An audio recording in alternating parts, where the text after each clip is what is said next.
السلام علیکم ورحمۃ اللہ وبرکاتہ۔ امید کرتا ہوں کہ سب ساتھی خیر و عافیت کے ساتھ ہوں گے۔ نون ساکن اور تنوین کے متعلق مفصل گفتگو آپ نے دیکھ لی ہے، سن لی ہے۔ تو اب ہم نے تھوڑا شارٹ طریقے سے اس کو چاروں قواعد کو ایک ویڈیو کے اندر بیان کرنا ہے، تاکہ عام لوگ بھی اس کو سمجھ سکیں۔ تو اس میں تفصیل زیادہ تھی، اس میں تھوڑی کم ہوگی۔ سب سے پہلے ہم نے نون ساکن سمجھنا ہے۔ نون ساکن یعنی جس نون کے اوپر کیا ہو، سکون ہو، یعنی جزم ہو۔ جس حرف کے اوپر سکون ہوتا ہے اس کو ساکن کہتے ہیں۔ تو یہاں نون ساکن اس لیے کہتے ہیں کہ اس کے اوپر کیا ہے، سکون ہے۔ اور تنوین کسے کہتے ہیں؟ دو زبر دو زیر دو پیش کو تنوین کہتے ہیں، اور اس کو نون تنوین بھی کہتے ہیں، کیونکہ اس کے اندر نون کی آواز پائی جاتی ہے۔ تو جب بھی نون ساکن یا تنوین کے بعد 6 حروف جن کو حروف حلقی بھی کہتے ہیں، حروف اظہار بھی کہتے ہیں، وہ کون سے ہیں؟ حمزہ، ہا، عین، ہا، غین، خا۔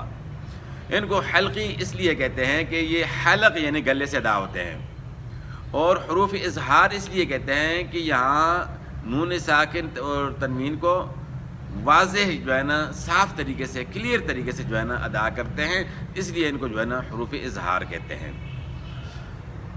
تو اب اس میں اظہار کی وجہ کیا ہے؟ ادغام کیوں نہیں ہو رہا؟ اس لیے کہ نون ساکن اور حروف حلقی ان کے اندر دوری زیادہ ہے، فاصلہ زیادہ ہے، اس لیے ان کے اندر ادغام نہیں ہو سکتا تھا، تو اس لیے اظہار ہو رہا ہے۔ اظہار کا مطلب ہے کہ آپ نے غنہ نہیں کرنا، اور ان 6 میں سے جو حروف زیادہ ان کے اندر دوری پائی جاتی ہے نون ساکن و تنوین کے مقابلے میں، تو اتنا زیادہ اسی حساب سے اظہار کامل ہوگا۔ تو سب سے پہلے وہ حمزہ ہا ہے، ان کے اندر بالکل کامل قسم کا اظہار ہوگا۔ اس کے بعد پھر عین ہا ہے، اوسط قسم کا ہے، اور غین خا کے اندر ادنا قسم کا اظہار ہو رہا ہے۔ تو ہم اس کی مثالیں دیکھتے ہیں، جس طرح من آمنا، یہاں آپ دیکھ رہے ہیں کہ نون میں غنے کی آواز نہیں ہے، من آمنا، بالکل نون کو واضح کلیئر طریقے سے پڑھنا ہے۔ اسی طرح ہم سورہ فاتحہ کے اندر پڑھتے ہیں انعمت علیہم، انعمت، نون ساکن میں آپ نے کیا کرنا ہے؟ غنہ نہیں کرنا، اظہار کرنا ہے۔ انعمت، کیوں؟ نون ساکن کے بعد حروف حلقی میں سے عین ہے، تو اس لیے اس میں کیا ہو رہا ہے؟ اظہار ہو رہا ہے۔ اب اس کے بعد ہم نے ادغام کے متعلق بات کرنی ہے۔ ادغام ایک حرف کا دوسرے حرف میں مل جانا، اس کو کیا کہتے ہیں؟ ادغام۔ ایک ہے مدغم، ایک ہے مدغم فی۔ جس حرف کا ادغام ہو رہا ہے وہ مدغم، جس حرف میں ادغام ہو رہا ہے وہ مدغم فی۔ اب ادغام کن حروف میں ہوگا؟ وہ 6 حروف ہیں جن کو حروف یرملون کہتے ہیں، یا، را، میم، لام، واو، نون، یرملون۔ جب بھی نون ساکن یا تنوین کے بعد آئیں گے تو ان میں ادغام ہوگا، یعنی اس کے اندر مل جائیں گے۔ جس طرح من یقول ہم پڑھتے ہیں، نون کا یا میں ادغام ہو گیا۔ اب یہاں ادغام 2 قسم کا ہے، ایک ہے مع الغنہ، ایک ہے بلا غنہ۔ 4 میں مع الغنہ ہے، 2 میں بلا غنہ ہے۔ اب 2 میں بلا غنہ کن میں ہے؟ لام، را میں بلا غنہ ہے، یعنی بغیر غنے کے آپ نے ادغام کرنا ہے۔ جس طرح من ربک، من لدنہ، یہ اس کی مثالیں ہیں۔ اور مع الغنہ کی مثالیں جو 4 حروف میں ان 6 میں سے جو 4 ہیں، ان 4 حروف میں مع الغنہ ہوگا۔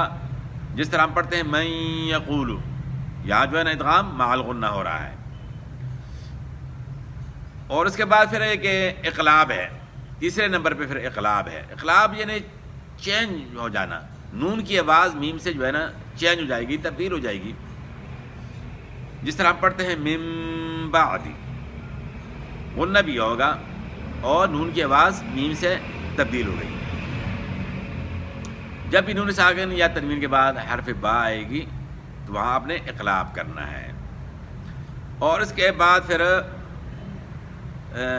اخفا ہے، چوتھے نمبر پہ کیا ہے؟ اخفا ہے۔ اخفا یعنی مخفی، چھپانا، لغوی معنی چھپانا ہے۔ تجوید کی اصطلاح میں اظہار اور ادغام کی درمیانی کیفیت کا نام کیا ہے؟ اخفا ہے۔ ان میں نہ اظہار ہو سکتا ہے نہ ادغام ہو سکتا ہے، تو یہ تیسرا جو ہے آپشن جو ہے وہ اخفا کا ہے۔ اور اخفا کی مثال جو ہے اردو میں جو ہے نا، جس طرح پنکھ ہم پڑھتے ہیں، اب نون کی آواز کیا ہے؟ چھپ جاتی ہے۔